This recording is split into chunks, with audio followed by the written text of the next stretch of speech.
السلام علیکم. میرا پہلے والا وی لاگ ابرپٹلی مجھے آف کرنا پڑا کچھ ناگزیر وجوہات کی بنا پر. تو اچھا ہے یہ آج کا جو وی لاگ ہے یہ 2 سیگمنٹس میں ہو گیا ہے. جیسے میں نے آپ کو کہا تھا کہ 2 ٹاپک ہیں. ایک شاہد راجہ صاحب کی ہینڈ بک کا کرنٹ افیئرس پہ ورلڈ وار 2 کے بعد کا سلسلہ، اور ایک اسٹیل مل اور پوسٹل امپلائیز، وہ ٹیلی فون امپلائیز پر. آتے ہیں اسٹیل مل اور ٹیلی فون امپلائیز پہ. آج ایک پی ٹی سی ایل کے صاحب نے مجھے فرمایا تھا کہ جناب آپ یہ جو ہیں ان کو سپریم کورٹ سے رجوع کرنے کا اسٹیل مل والوں کو کہہ رہے ہیں.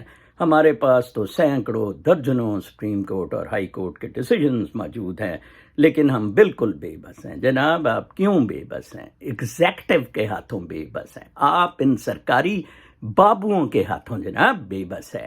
یہ جون سے ہیں، یہ جو حکومت ان پاور ہے یہ اس کے مطابق چلتے ہیں، پھر یہ مروڑ لیتے ہیں اس کو. یہ ہو سکتا ہے کہ سپریم کورٹ کا ڈیسیژن امپلیمنٹ نہ ہو سکے. اب آپ دیکھیں کہ میں اس گھر کے سلسلے میں ہائی کورٹ سے بھی، سول کورٹ سے بھی جیت جاؤں گا، ہائی کورٹ سے بھی جیت جاؤں گا. ایک آئیڈینٹیکل کیس میں کینیڈا سے میرے دوست ہیں ڈاکٹر صاحب، وہ جیت رہے ہیں، ٹھیک ہے جی. لیکن یہ ایگزیکٹو مڈوڑے اٹھائی رکھے گی اپنے جناب صاحب. یہ تو جیسے میں نے شاہد راجہ صاحب کا تذکرہ کیا، شاہد راجہ صاحب ایک بہت آنیسٹ اور بہت اچھے آفیسر رہے، اور میں نے کہا کہ کاش وہ ایکڈیمک سائڈ پہ ہوتے، لیکن انہوں نے گنڈاسا نہیں چلایا. اس آنیسٹی، میرے بھائی نے بھی اس طرح کی نوکری کی، گریڈ 21 سے ریٹائر ہوا، اس نے بھی بالکل گنڈاسا نہیں چلایا. غلط کام دونوں نے نہیں کیے، رشوت دونوں نے لی، لیکن گنڈاسا چلانے کی ضرورت تھی. کرپٹ جو لوگ تھے، فواد حسن فواد، احد چیمہ، ڈاکٹر توقیر، انہوں نے گنڈاسا چلایا. کمال ہے. ویسے حیرانگی کی بات، میں نے گنڈاسا چلایا، اور اب میں نے دیکھا ہے کہ پنجاب اوورسیز کمیشن میں ایک جہانگیر بارہ صاحب ہیں. میں کہتا ہوں کہ میری عمر بھی ان کو لگ جائے. ایسے آدمیوں کو سلوٹ ہے میرا. پاکستان ان لوگوں کے ساتھ چل رہا ہے. میرے جیسا آدمی ایک سٹیل مل کی کسی ایگزیکٹو اتھارٹی میں ہوتا، بورڈ میں ہوتا، میں دیکھتا کیسے زیادتی ہوتی. اور انہوں نے لیٹر میں لکھا کہ صرف ہمیں 4,500 کو نکال دیا ہے استانیوں کے ساتھ، کیونکہ رات کو موجیں منانی ہیں، ٹھیک ہے نا جی. ان کو پکا کیا جا رہا ہے. ایک نالائق استانی بی ایڈ بھی نہیں کیا ہوا ہے، بی اے کیا ہوا ہے، یا کیا بی ایڈ ہے، فائنینس کی چیف لگا دیا، ٹھیک ہے. وہ بریگیڈیئر کرنل بے لگام ہو کے کچھے اتار کے ننگے پھر رہے ہیں. یار ویسے کمال ہے. میں تو پاکستان پہ حیران ہوتا ہوں، اور میں 22 کروڑ کی مردانگی پہ مجھے شک ہو رہا ہے. خدا کی قسم مجھے ان کی مردانگی پہ شک ہو رہا ہے کہ یار آپ کو کیا ہوا ہے. میں نے اپنے پہلے وی لاگ میں اس سے پہلے جو ہے بتایا ہے کہ بیسیکلی یہ نظریات، religion, Karl Marx was absolutely right. کچھ نہیں ہے، مٹیریل چیزیں ہیں. نظریہ، ریلیجن یا فلسفہ از ٹیگڈ وتھ اسپرچولزم، اسپرچول اتھارٹی، روحانیت کو سبقت دینا اس پہ، ٹھیک ہے جی. وہ اصل چیز ہے، یہ نہیں ہے جناب صاحب. آپ نے انفارچونیٹلی انہوں نے فساد ایک رکھا ہوا ہے. ادھر بھی امریکی اسٹیبلشمنٹ نے فساد کے طور پہ ایک 77 سال کا بابا، اس کو کم از کم 3-4 دفعہ ریسٹ دینی پڑتی ہے، برین کو چارج کرنا پڑتا ہے، پتہ نہیں کب وہ مر جائے، ٹھیک ہے. اس کو صدر بنا دیا، اور وائس پریزیڈنٹ کے لیے ایک انڈین. اور جی ہم سب کی پورے ہمارے پیٹ میں امریکہ نے کہا جی پوری دنیا کا درد اٹھ رہا ہے، ٹھیک ہے جی. کمال ہے. ویسے افغانستان میں امریکہ نے کیا کیا، عراق میں کیا کیا، عراقی ایمبیسی پر امریکہ کی اب حملہ ہوا ہے. ٹرمپ کو بھی کہا کہ یار اگر تیرا کرنا ہے ہم نے تو تجھے پھر چڑھائی کرنی ہوگی، اور یہ وہ. خیر بائیڈن سے تو یہ چڑھائی کروائیں گے جناب صاحب. ایگزیکٹو، اسی لیے میں نے کل کا پلان دیا تھا کہ فوج اس ملک کو چلائے ایز این ادارہ، اور کورٹ سے کام کروائے. جس طرح کچھ میرے جیسے یا بارہ صاحب جیسے بندے ایگزیکٹو اتھارٹی اپنی اسٹیبلش کر کے. میرا اب آپ دیکھیں بچا گارڈن کا کیس تھا، کوئی 5 ارب کی پراپرٹی جعلی رجسٹری پہ ہتھیالی گئی ہوئی تھی. چیف جسٹس تھے راشد عزیز، ایکری ملک فراڈیوں کے لائر تھے. میں نے جب آ کے ایک آخری NOC 200 کنال کا دیکھا، یہ 2000 کنال کی جگہ تھی جہاں سکھ چین اب بن گیا ہے، تو میں نے دیکھا کہ یہ تو کوئی اس کے تو یہ پراپرٹی تو لیکویڈیشن بورڈ کے پاس 1991 میں آئی تھی، اور ایک عورت چپلی پہنی ہوئی، یہ کیسے ہو سکتا ہے؟ یہ تو رجسٹری جعلی ہوگی ضرور۔ ہم نے وہ کرمنل سائٹ پہ پک کیا، میں نے CM کو کہا اس کو کرمنل سائٹ جعل سازی رجسٹری کی جون سی ہے یہ پکڑی جائے، ٹھیک ہے نا جی؟ CM شہباز شریف نے کہا جی بالکل ٹھیک ہے۔ یہ فواد حسن فواد کی راشد عزیز کے سامنے ٹانگیں کانپ رہی تھی جب اس نے بلایا کہ یہ آپ نے کیا کیا، وہ تحصیلدار کو اٹھایا، یہ چپ تھا۔ میں بولا، میں نے کہا جی نہیں، یہ ہماری پراپرٹی ہے، میں ایز اے ٹرسٹی ہوں کوآپریٹیوز کا۔ بولتی بند ہو گئی جسٹس راشد عزیز کی۔ یہ کیسے ہو سکتا ہے کہ اگر آدمی آنیسٹ نہ، آدمی کی ذاتی انٹرسٹ نہ ہو؟ مسئلہ تو یہ ہے لوگ اپنے پیسے بنانے اور ذاتی انٹرسٹ کے چکر میں، اب دیکھیں PTCL کے ساتھ کتنی زیادتی ہوئی ہے کہ وہ دبئی والوں کو دے دیا گیا۔ یہ مشرف دبئی میں جناب اسی لیے پڑا ہے، مشرف نے حساب کتاب رکھا ہوا ہے کہ آپ کو کیا کیا دیا ہے۔ ساری زمینیں اتصالات کو چلی گئیں، جو انہوں نے بقیہ پیسے دینے تھے وہ بھی نہیں دیے۔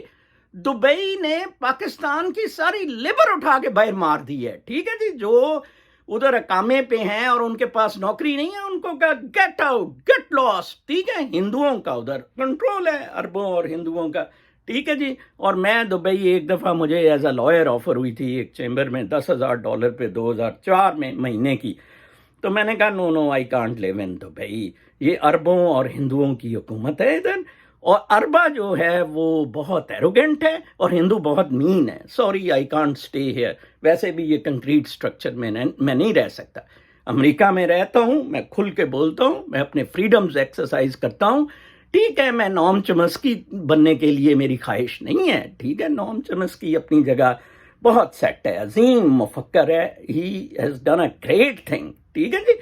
تو یہ ایک کیوز ہوتے ہیں جو آپ نے لینے ہوتے ہیں۔ اچھا، میں کہہ رہا تھا آپ کو کہ آپ چیف جسٹس کراچی آ رہے ہیں، اور غالباً ادھر سے ایک امپلائی نے کوئی آرٹیکل بھی لکھا ہوا تھا، ٹھیک ہے جی؟ چڑھائی کر دیں، گراؤ کر دیں 4,500 لوگ، ایسے کی تیسے یہ چیف جسٹس ہی چھوڑے اپنی، یہ کوٹیں دلال بن گئے ہیں، ٹھیک ہے؟ آج حریم شاہ کا اشتہار لگا ہوا تھا جی 3 لاکھ پہ 100 گز کا پلاٹ لیں، وہ 100 گز کا پلاٹ بیڈ پہ ملے گا نا، وہ بیڈ دیتی رہے گی، اے جی تھوڑا پلاٹ، اے والا بیڈ، اے والا بیڈ شیخ رشید دا، اے والا بیڈ فلان دا، اے والا بیڈ تمکان دا، تے 3 لاکھ روپیہ دے۔ کمال ہے، ویسے عجیب ہی ہم بونگے پاگل قسم کے، مطلب ہمیں کوئی سینس ہی نہیں ہے۔ PTCL امپلائیز کے لیے کوئی لڑ ہی نہیں رہا ہے، ٹھیک ہے جی؟ امپلائیز کو خود لڑنا پڑے گا، ان کی ایسی کی تیسی، ان سے سوال پوچھا جائے۔ جون صاحب اسی طرح حبیب بینک دی تھی، مشرف اور شوکت عزیز نے مل کے، اور اتنے انہوں نے اس سے کمیشن کھایا، آغا خان فاؤنڈیشن کو ٹھکا دی۔ اب ابھی بینک والے ادھر امریکہ میں پھنس گئے، منت ترلے، ٹھیک ہے نا جی؟ تو آغا خان فاؤنڈیشن پیرس سے انہوں نے بچایا جناب۔ اگر یہ پاکستان کے ان کے پاس ہوتی سرکار کے، یہ لگے گئے تھے، یہ BCCI کی طرح بند ہو جانی تھی۔ صرف آغا خان نے اپنا کلاؤٹ استعمال کر کے کیا۔ آپ سب کو سٹرگل کرنی پڑے گی، اور جو ایماندار لوگ بیوروکریسی میں ہیں، میری ان سے مدمانہ التجا ہے، درخواست ہے کہ آپ سب لوگ جون سے ہیں جہانگیر بارہ نظر چوہان بن کے دکھائیں جناب۔ آپ دیکھنا کیسے لوگ آپ کو سلوٹ ماریں گے، جپیاں ماریں گے۔ میں نے کوئی درجنوں ویڈیوز اوورسیز پاکستانیوں کی دیکھی جنہوں نے اتنی دعائیں پنجاب اوورسیز کمیشن کے چیئرمین کو دی ہیں کہ میں آپ کو بتا نہیں سکتا۔ وہ تو جنت کما گیا، وہ تو یہاں ہی جنت کما گیا، ٹھیک ہے نا جی؟ اس کو ملک ریاض بھی پلاٹ آفر کر رہا تھا جیسے مجھے کر رہا تھا۔ تو آپ سمجھنے کی کوشش کریں، آپ کا قدرت کے ساتھ میل اصلی میل ہے۔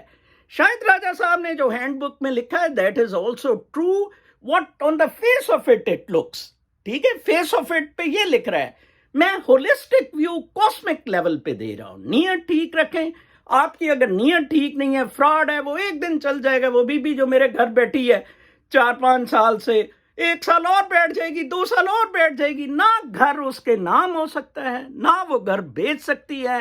وہ ٹینشن، ذلیل ہونے کی، رسوائی کی ساری عمر لکھ دی گئی ہے۔ کیا ملا آپ کو؟ کچھ بھی نہیں، فراڈ سے کچھ نہیں ملتا، 0 + 0 = 0۔ تو اسٹیل مل کے امپلائیز اور P T C L employees سے میری گزارش ہے، ایز اے یونائٹڈ ورکرز آپ چڑھائی کر دیں اور یہ آرڈرز دکھائیں پی ٹی سی ایل والے کہ یہ ہماری فیور میں آرڈر ہوا ہوا امپلیمنٹ کیوں نہیں ہو رہا ہے؟ کون سی ایگزیکٹو اتھارٹیز ہیں جو رکاوٹ ڈال رہی ہیں جناب؟ کون سا کور کمانڈر ہے جو بیچ میں آ رہا ہے؟ افضل بارہ صاحب پہ جہانگیر بارہ صاحب پہ کوئی کور کمانڈر چڑھا؟ ایسے ایسے لوگوں کے انہوں نے گھر خالی کرائے ہیں جناب اوورسیز کے، جن کے ساتھ جو چودھری سرور کے ساتھ ناشتے کرتے ہوتے تھے صبح کو، میرے گھر میں چودھری سرور ملوث ہے۔ یہ ساری بدماشیاں ہیں، فراڈ ہے، گنڈا گردی ہے، ٹھیک ہے جی۔ اللہ تعالیٰ کو اس کا، آپ کو اللہ تعالیٰ کو اس کا حساب دینا پڑے گا۔ میں کیوں ادھر امریکہ میں اتنی خوش و خرم زندگی گزار رہا ہوں؟ اللہ تعالیٰ نے مجھے کیوں اتنا کچھ دے دیا ہے؟ ماشاءاللہ زبردست بچے، زبردست زندگی، کیوں؟ صرف اس لیے کہ میں نے بہت ایمانداری، سچائی، اور ابھی بھی میں گراؤنڈ زیرو پہ بھی چلا جاؤں میں اللہ تعالیٰ کا شکر ادا کرتا رہا ہوں۔ اے میرے رب، اللہ تعالیٰ کے دیکھیں یہ ایک امانت ہے اللہ تعالیٰ کی یہ زندگی، بیسیکلی تو روح کا سارا کام ہے۔ تو کائنڈلی مجھے سمجھنے کی کوشش کریں، یہ نظاموں سے باہر نکلیں، ڈیموکریسی، کمیونزم، تو فلاازم، تو پی ٹی آئی، تو یہ وہ چھوڑیں اس کو، ٹھیک ہے نا جی۔ ملٹری کو کہیں جی آئیں ٹیک اوور کریں، کوئی نیا جنرل آئے اور سپریم کورٹ کے آرڈرز دیکھیں، رول آف لا اسٹیبلش کرنے کی ضرورت ہے اور اکاؤنٹیبلٹی، آپ کو سب کچھ مل جائے گا۔ پاکستان دنیا کے پہلے 10 ملکوں میں نہ آئے، آپ میرا نام بدل دے، اگر کوئی ملٹری رولر آ کے رول آف لا اسٹیبلش کر دے اور لوگوں کے لیے جون سا ہے انصاف جون سا ہے ان کو دیا جائے، میں اکاؤنٹیبلٹی، احتساب ہو جو پیسہ کھایا ہے، اربوں ڈالر میں نکلوا کے دے دوں گا، میں پہلی فلائٹ سے پاکستان آ جاؤں گا جناب صاحب، یہ تو کوئی کام ہی نہیں ہے۔ آپ سب، کیونکہ جو ملٹری ہائی کمان اس وقت ملک چلا رہی ہے وہ بھی چور ہے، وہ کرپٹ ہے۔ جیسے میں نے کہا کہ جنرل فیض نے 7 ارب روپیہ اپنے گاؤں پہ لگا دیا، تو یہ بڑی زیادتی ہے۔ تو وہ اس لیے لولا پوپا اسے ڈیموکریسی کا دینے کے لیے کہ یہ جی وہ کوکینی صاحب مجھے تو پتہ نہیں تھا کہ 4 سال میں حکومت کے لیے تیاری نہیں تھی۔ وہ کیا تیاری نہیں تھی؟ پورے شہزاد اکبر کی جگہ مجھے رکھا ہوتا ہے، دیکھ میں ان سب کے کڑاکے نکالتا۔ اپنا بہت خیال رکھیں، میں بہت جذباتی ہو جاتا ہوں، مجھے بڑا دکھ ہوتا ہے جب میں پاکستان کی صورتحال دیکھتا ہوں۔ 70% لوگ 35 سال سے کم عمر کے ہیں اور ان کے لیے کوئی فیوچر نہیں ہے۔ کل میں ایک اشتہار دیکھ رہا تھا کہ ایک ینگ بچہ لیے پھر رہا تھا، بل اپنا ہینڈ بل سا پکڑا ہوا تھا جس پہ لکھا ہوا تھا کہ جناب مجھے نوکری دیں یا پھر مجھے پھانسی دے دیں۔ تو یہ حالات ہیں، اپنا بہت خیال رکھیں۔ نیو جرسی سے اجازت، کل تک، اللہ نے کہا۔